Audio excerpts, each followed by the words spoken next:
Hi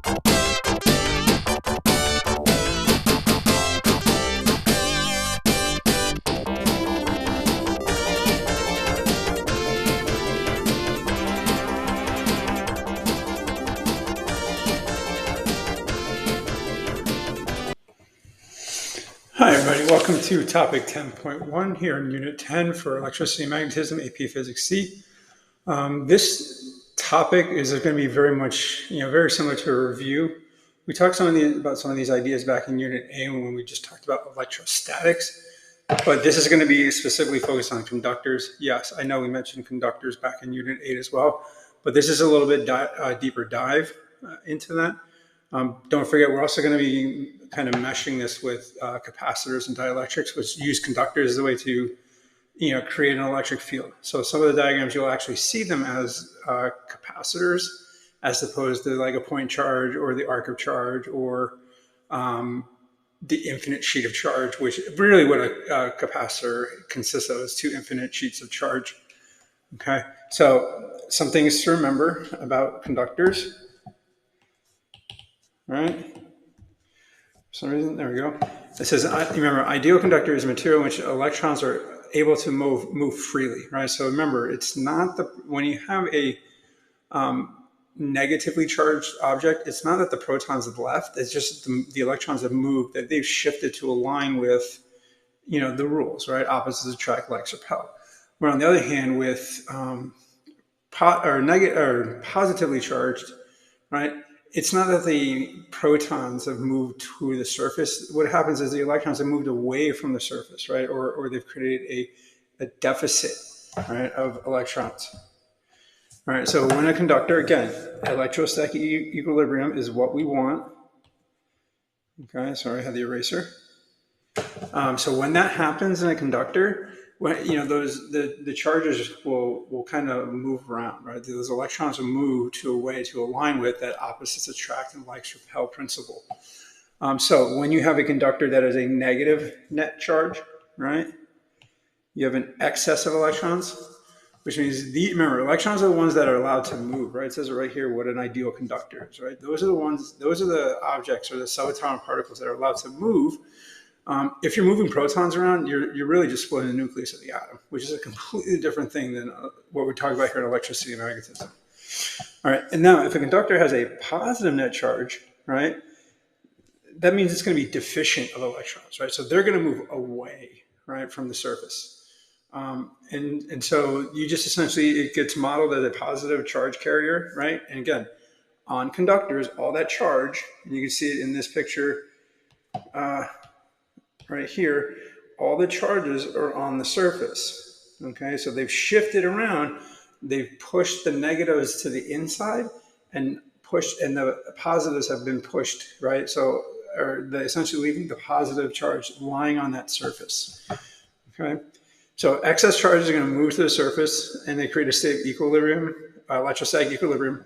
What that means is that the surface of the conductor is going to be an equipotential surface. So wherever on that surface, you're going to have the same potential energy, the same potential, right, electric potential, that V value, everywhere, right, in the conductor.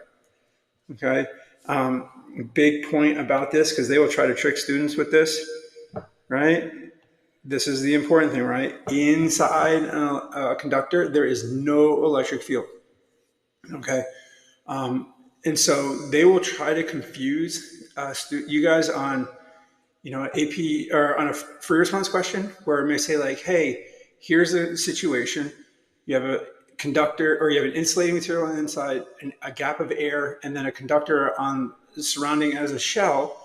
And what they'll do is they'll ask for the electric field inside the shell. Well, that's going to be the easiest question on the test. That's just going to be 0. You don't have to show any work for that. You just say electric field from A to B or whatever the variables they're using is equal to 0. If they ask you to explain it, you just say the electric field inside a conductor is 0. Okay. So if you remember, we did look at the chart for E versus R, right? And so if this is the surface, right? So inside, sorry, I'm clicking everywhere here. So inside from 0, from R equals 0, oh, I forgot to label my axes. from r equals 0 to the surface, there is no electric field. And then once you hit that surface, now you start getting into that kq over r squared relationship, right? Especially if it's a point charge.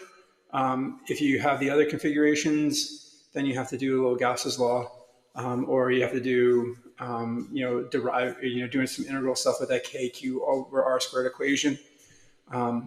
Now, one of the other things, so what happens is, and this is one of those rules, if you have a smaller surface area, so like on here, we have a smaller surface area than we do here. Even though it is an equipotential surface, they have the same potential difference or potential, but they're going to have a different charge distribution, right? Because remember, the surface charge is Q over A, so sigma is equal to the amount of charge divided by A. And so if you have a smaller area, right, if area is smaller, sigma is going to be up, right? It's going to increase. Okay, and that's saying, okay, because the charge of the surface, right, is going to be the same. Okay, and that's where they like to go with some of these questions. Okay, is they like to, talk about that surface area. All right, what's the surface area? But anytime you have like a peak, a cusp, right, a sharp angle, you have a small surface area at that point than you do when it's a little bit smoother. All right. And then finally, we talked a little bit about this, electrostatic shielding. So electrostatic shielding is something called Faraday's law, or sorry, a Faraday's cage. So, and this is the reason why when you're in a car, they say in a lightning storm, stay in the car, because the body of the car, most cars, and I say all the cars, but most cars will be, a conductor because it's metal. Okay. And once the lightning strikes, what happens is that lightning will create an electric field, but the conductor, the car, right, the body of the car will create its own electric field that opposes that electric field caused by the lightning, thus creating a void, right, zero charge inside that, the void. Okay. And then you can see this is kind of the picture, right? So you can see there's a zero charge inside, right? Because if you have the void, right, there's going to be no charge inside because nothing has been shifted around yet. So everything's neutral. When you bring it into an electric field and the way the lines are pointing, right, it's going to go positive to negative. So on the left side, what happens is everything aligns, right? All the positives will start moving towards that negative charge, okay?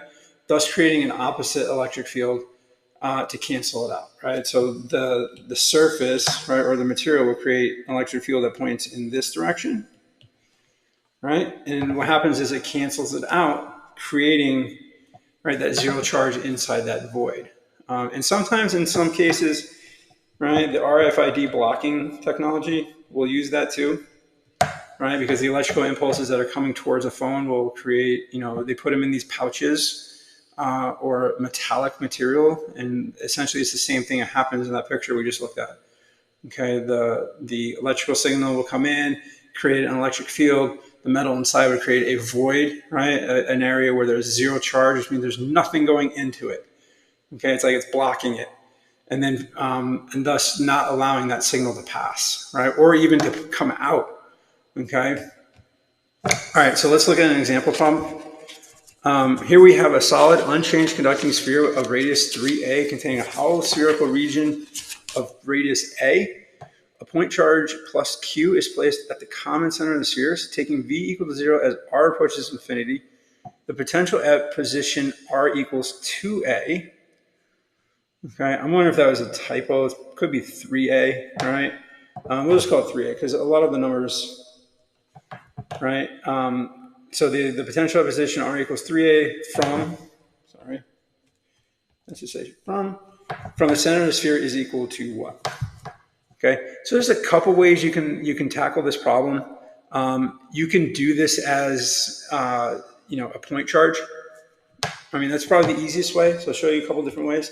So if it's a point charge, because that's essentially what this creates, right? Because if I have positive, if there's a plus q inside, that means I have all these positive charges on the outside, right? And it's a nice smooth surface, so I can just say kq over r squared, right? And so if I'm looking at the surface, what am I going to do? I have kq, right? K is a constant. They tell us that it's plus q okay? And then our R, no, sorry, it's not R squared, it's R, apologize for that, okay? And so it's gonna be over 3A, so what is our answer? KQ over 3A. Okay, that's nice and easy if you have a, this nice spherical shell, okay? But what happens if you don't, right? So there you have to probably do a little calculus. So you would do V equals negative integral of E dot dr, okay? And so you would say V equals negative integral from 0 to 3A of KQ over R squared, because that is the equation for E for a point charge, right? And then we're going to do it dr, okay? So constant, constant, not constant. So I'm going to pull all those out. So V equals negative KQ integral from 0 to 3A of 1 over R squared dr. Okay, if you're not comfortable at this point in time doing integrals, easy way to do this is rewrite that. Sorry. So we can rewrite I'll do it over here. So we can rewrite 1 over R squared as R to the negative 2. Okay, so if I'm rewriting that, I'm going to V equals negative KQ integral from 0 to 3A of R to the negative 2 dr. And we use our power rule. So we're going to plus 1 over negative 2 plus 1. That would be our answer. So you end up with V equals negative KQ integral, or sorry, now we have the solution negative 1 over R evaluated from 0 to 3A. Well, the good thing, yes, if you plug in 0, you're going to get this infinite, okay? But what you can also do, because there's a negative sign, I can flip that to bring, right? And really this should be, sorry, it should be infinity, right? 0 to infinity, or infinity to 3A to make it a little bit easier, because 1 over infinity is 0, right? So I get negative KQ integral, right? And so that negative cancels that one out front, and I get 1 over 3A. Technically, it's 1 over 3A minus 0. 1 over infinity minus 1 over 3A. Okay? And so you end up with I can now just simply write the answer. Right? It's a highlighter. So you end up with KQ over 3A. So there are 2 different ways to solve this problem. Right? This way is a lot easier because it's a spherical charge, so you can just simply treat it as a point charge.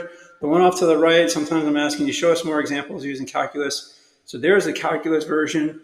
Again, that would be helpful if you had different, if you have maybe a non-uniform electric field, or you have a different shape. Okay. So the next video is going to be a lot of more conceptual kind of practice. We're going to talk about the redistribution of charge in conductors, or between conductors, something that we did handle way back in Unit 8.